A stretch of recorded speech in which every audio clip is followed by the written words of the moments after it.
Welcome back to the deep dive. This is where we really try to get under the skin of the most complex human questions.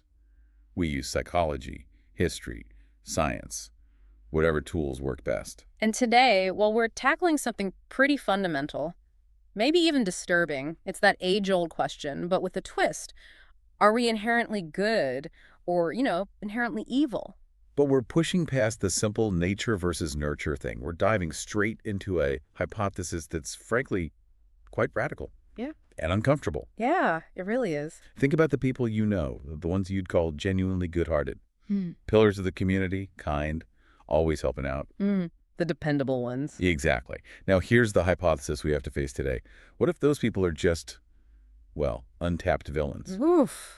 Strong words. Right. What if their goodness is just a result of social rules, maybe fear of getting caught, and crucially, the fact they haven't really had the opportunity to act badly? That phrase, untapped villains, it's meant to be provocative, isn't it? Because it hits right at the core of how we think about character. If it's the situation, the external world, that keeps us in line, then goodness isn't some deep-seated virtue. It's more like a mask, held on by laws, by people watching. And by not having an easy chance to do wrong. Exactly. And if that's true, well, everything we think about judging people, judging ourselves, it kind of falls apart.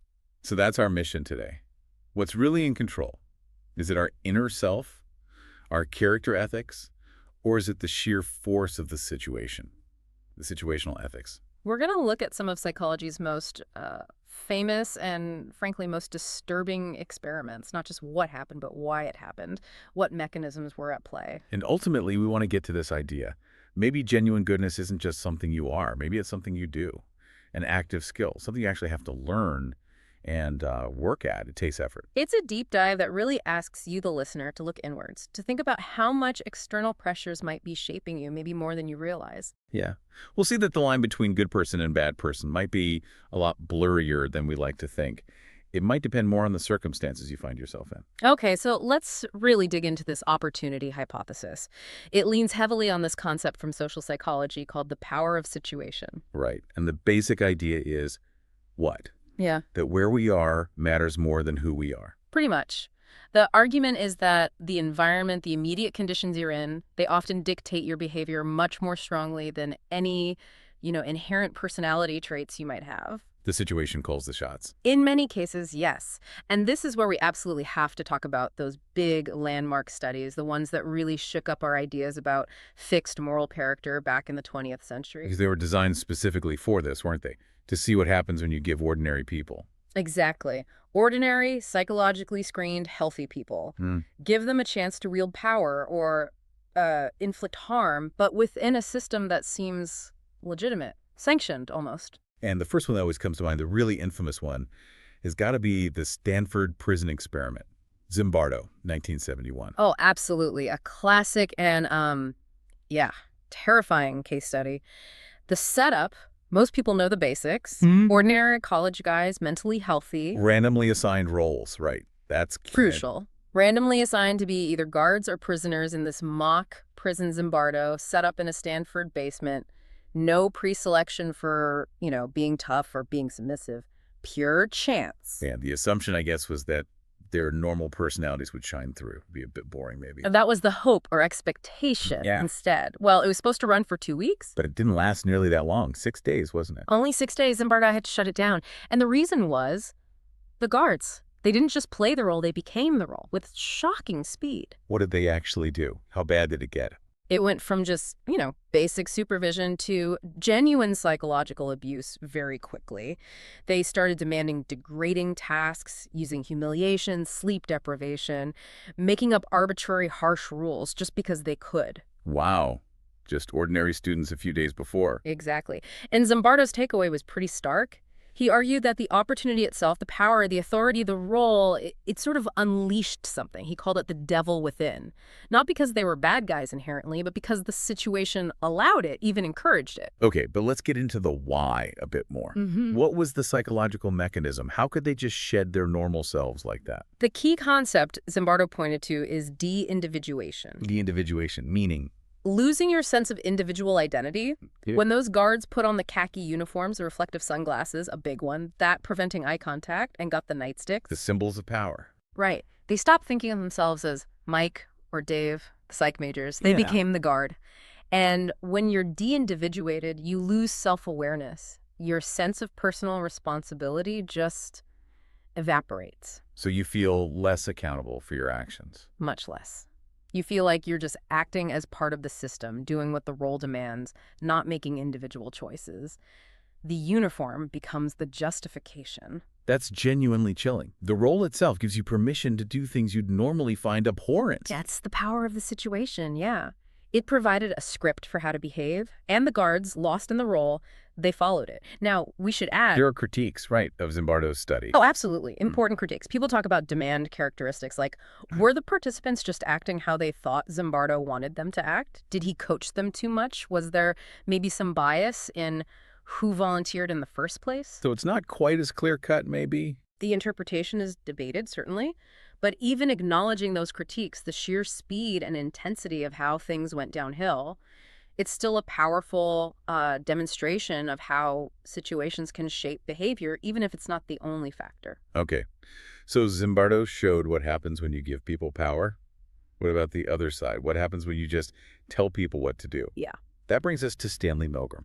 Milgram's obedience experiments, conducted even earlier back in the 60s, and arguably, yeah, even more disturbing for many people. Why more disturbing? Because it wasn't about volunteers taking on roles, it was about obedience to what seemed like legitimate authority. A scientist in a lab coat. Right. The setup was about learning and memory, supposedly. That was the cover story. Participants were told they were the teacher. Their job was to help another person, the learner, who was actually an actor, memorize word pairs. And if the learner made a mistake? The teacher, our real participant, was instructed by the experimenter, the authority feather in the gray lab coat, to administer an electric shock. And with each mistake, the voltage was supposed to go up. And the shocks seemed real. The participants believed it. Oh, absolutely. The shock generator looked imposing, had labels going from slight shock all the way up to danger, severe shock, and XXX. They heard the learner grunt, then shout, then complain about a heart condition, scream, bang on the wall. Eventually, just silence. So they were faced with a direct conflict. Yeah. Their own conscience saying, don't hurt this person, versus the experimenter saying, please continue. The experiment requires that you continue. Exactly that. A direct clash between personal morality and obedience to authority. And the results. Yeah. They were shocking in themselves, weren't they? Staggering. Psychiatrist Milgram consulted beforehand predicted maybe 1%, a tiny fraction of truly sadistic people, would go all the way to the maximum voltage. But it wasn't 1%. Not even close. In the main version of the study, about 65%, almost two-thirds of ordinary people went all the way to 450 volts. 2/3. Even when the learner was screaming or silent. Yes. And crucially, these weren't monsters enjoying it. Milgram's tapes showed they were deeply distressed. They were sweating, trembling, stuttering, arguing with the experimenter. Some pleaded to stop. But when the experimenter calmly insisted, "You have no other choice, you must go on," the majority obeyed. Why? What was the psychological escape hatch? How could they do something they clearly felt was wrong? Milgram pointed to something called the displacement of responsibility. It's a powerful psychological defense mechanism. How does that work? Okay, think about the inner conflict. The participant is experiencing intense cognitive dissonance. They believe, I am a good person, but they also know I am causing pain to an innocent. That conflict is incredibly stressful. Right. Creates mental tension. Exactly. To resolve that tension, they mentally shift the blame. They tell themselves, I'm not the one responsible here. The experimenter is in charge. He's the authority. He'll take responsibility. I'm just following orders. I'm just a tool in his hands. So the situation provides the action and the justification. It lets you off the moral hook, in your own mind at least. Precisely. The system, embodied by the experimenter, offers this pathway to shed the burden of personal accountability. And when that pathway is offered, resisting it, holding onto your own moral compass, it becomes incredibly difficult. It makes the idea of the untapped villain seem less like a stretch. The villainy isn't necessarily inherent cruelty, but maybe just the willingness to follow orders when responsibility is displaced. That's Milgram's unsettling implication. Ordinary, decent people can be induced to commit acts of surprising cruelty or negligence, not out of malice, but out of this powerful tendency to obey authority and let the system take the blame. So if we put Zimbardo and Milgram together, what's the big picture for our everyday lives? How does this relate back to this untapped villain idea. The synthesis is, well, it's not comfortable, is it? It suggests that a lot of the goodness we see around us, maybe even in ourselves, might be quite fragile and might depend heavily on the current setup. Meaning, many people might appear good simply because the social environment, the laws, the rules, the fear of getting caught, the social norms, doesn't give them a clear, sanctioned opportunity to be bad. Or, crucially, the psychological justification to be bad. So their goodness is passive. It's the default because being bad is too costly or not clearly permitted. That's the argument. It's goodness by constraint. External restrictions, dishal kusut are doing the heavy lifting, not necessarily a deep internal moral strength. And if those restrictions loosened, say in a crisis, a blackout, online anonymity, or if a charismatic leader gave permission. Then, according to the situationalist view, the mask could slip very quickly for many people. The untapped villain isn't waiting for a personality change. It's waiting for the right situation and the right justification to align. That's a really sobering thought. It paints a picture where we're all potentially puppets of our circumstances. It's a bleak picture, but it's one we have to confront based on this research. The power of the situation seems immense. But surely that can't be the whole story. Are we just robots programmed by our environment? Psychology must offer something else, right? A way out. Thankfully, yes, because if it stopped there, it would be incredibly deterministic. But it doesn't, and this is where we pivot. Because those situational studies, as powerful as they definitely don't capture everything. There's a strong counter-argument. Okay, what is it? It comes more from cognitive psychology, and it suggests that, look, despite the undeniable power of the environment, genuine goodness isn't just the absence of bad conditions. It's an active choice. It's actually a skill you have to cultivate. Right. Let's break that down. Active versus passive goodness. What's the real difference? Because that seems key for the listener to get a handle on their own agency here. Okay, passive goodness, we can think of that as just baseline compliance. Not breaking the law, not actively harming people, maybe because you're worried about the consequences, getting a ticket, being judged, whatever. So it's basically not being bad because the system discourages it.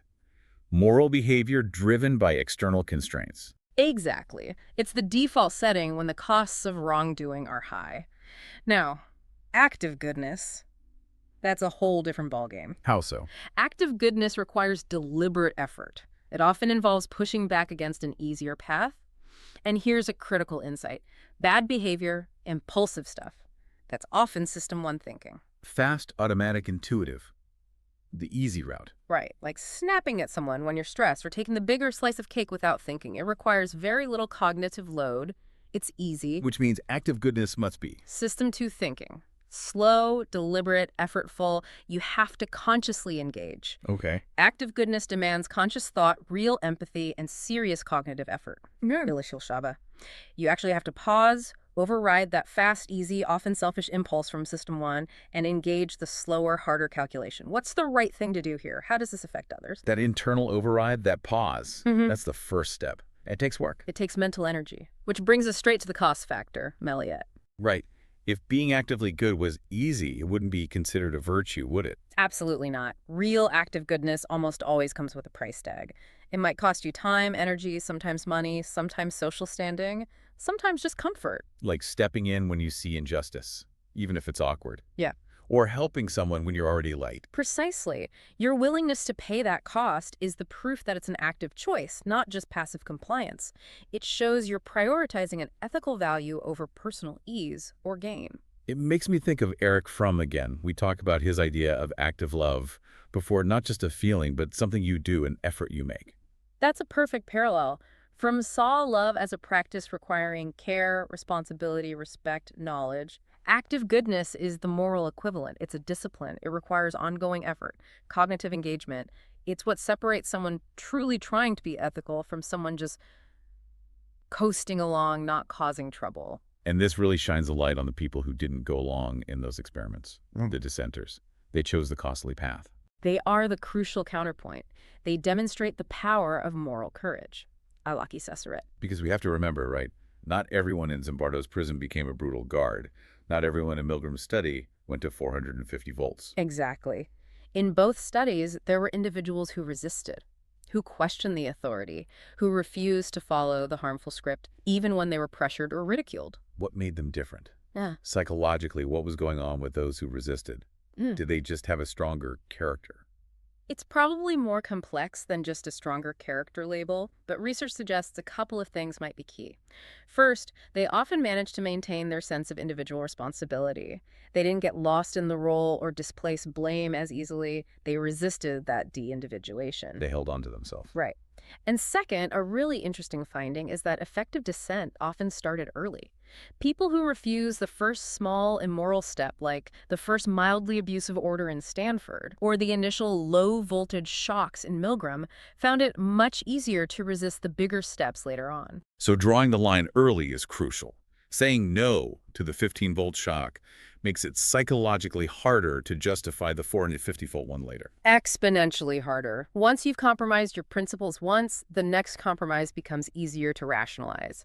The dissenters often had a clearer internal boundary they refused to cross from the outset. So they were guided by an internal compass, Issel-Pusula, that was strong enough to override the immediate situational demands. Their ethical commitment wasn't dependent on the experimental setup. They prioritized their internal value, don't harm unjustly, over the external command, obey the experimenter. It shows that while the situation exerts a powerful pull, individual choice, anchored in moral conviction, can resist it. Okay, but I need to push back here slightly. If we accept how incredibly powerful these situations are, the systemic pressure, the authority figures, the group dynamics shown in Milgram and Zimbardo isn't focusing too much on individual moral courage a bit. Simplistic. Doesn't it let the toxic system itself off the hook? That's a really important and fair challenge. We absolutely cannot ignore the power of the situation or the need to change toxic systems. The point isn't to say character trumps situation every time the evidence shows it often doesn't. Right. The point is that internal choice can resist external pressure. Focusing solely on the environment risks making people feel like helpless pawns, stripping away their agency entirely. We talk about moral courage because when you find yourself in a toxic situation, and let's face it, we all do sometimes, it's the internal tool set you have to rely on. It's about equipping yourself psychologically. Exactly. It's the resource that allows you to navigate a morally compromising environment without losing yourself completely.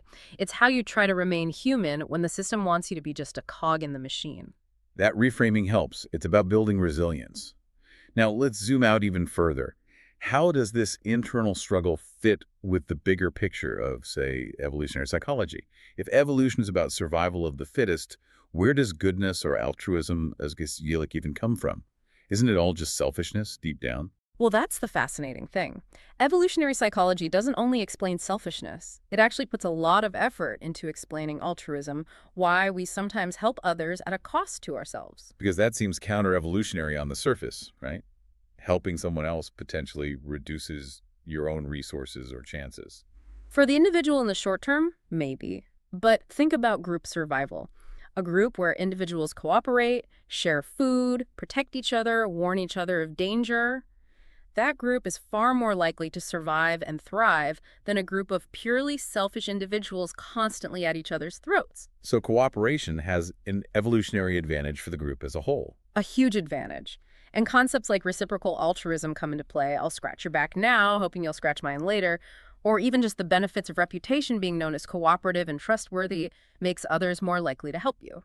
So evolution has likely selected for cooperative and altruistic tendencies alongside selfish ones. We have both potentials baked in by evolution. It seems so, which means social pressure is really interesting. It can push us towards bad things like the obedience in Milgram, when the norm becomes follow the authority. But it can also push us towards good things. Absolutely. It can enforce norms of cooperation, fairness, and mutual support, which are also deeply rooted in our evolutionary success. Society relies on those pro-social pressures. So the pressure to conform exists, but whether the norm itself is constructive or destructive, that varies. And the individual is caught in the middle. That's the tension. You have the external pressure pushing you to align with whatever the current norm is, be it obedience to a harmful system or cooperation within a supportive community. And you have your internal drives, both selfish and altruistic. The choice point, the moment of active decision, is navigating that complex interplay. It really feels like the human condition is this constant negotiation, doesn't it? Between how susceptible we are to the outside world and this capacity we have for conscious, effortful, moral action. Okay, let's bring this all together and think about practical application. If we accept this complex picture that humans have this dual potential for good and bad, and we're incredibly sensitive to situations. The big takeaway isn't about figuring out if you were born good. Exactly.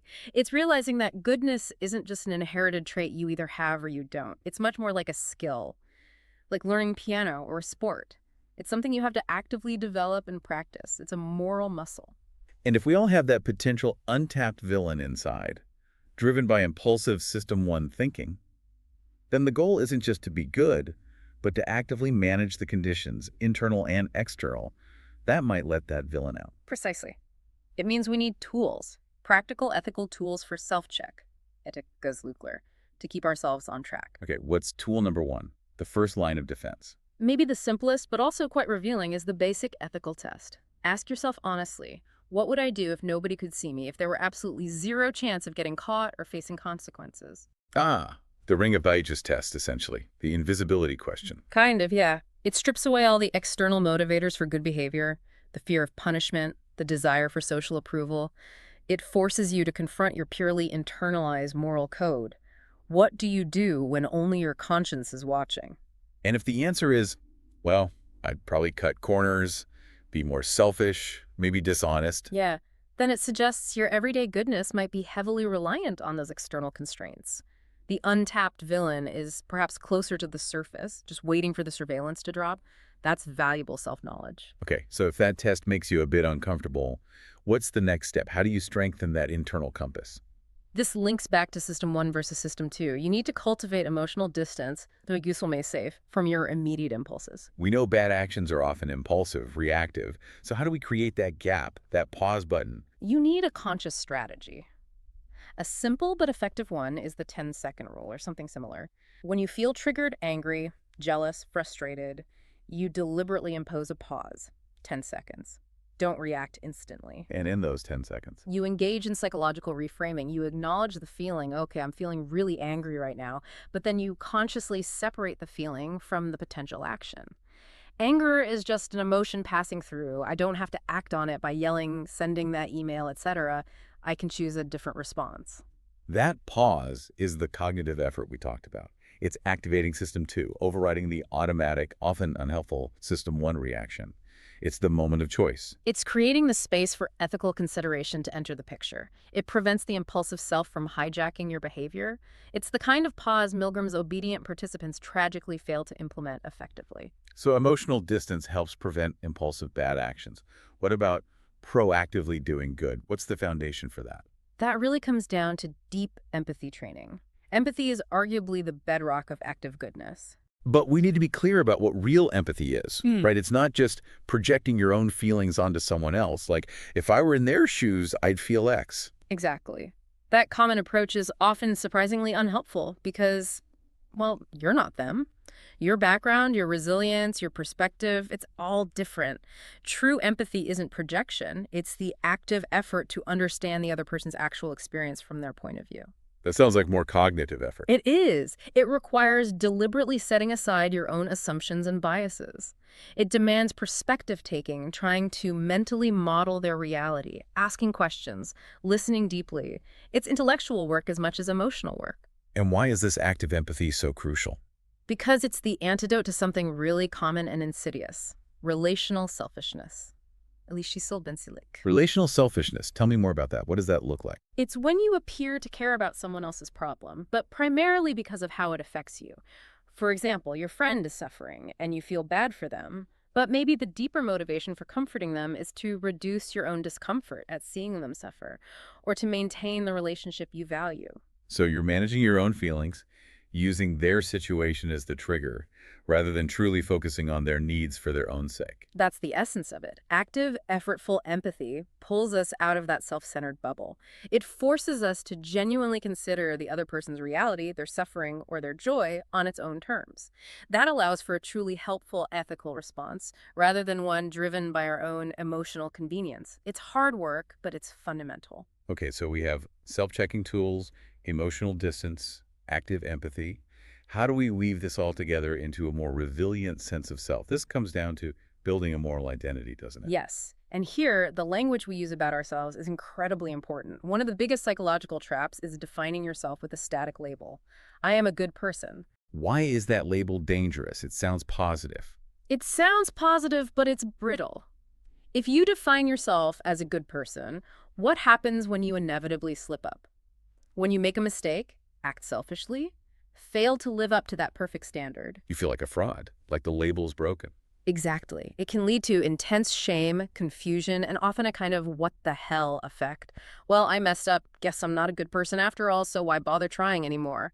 It undermines resilience. Plus, doesn't that label also lead to moral licensing? Absolutely. That's the other big danger. If you strongly believe I am a good person, doing one good deed can subconsciously give you permission to cut corners or act selfishly later. I recycled this morning, so it's okay if I fudge my expenses a bit this afternoon.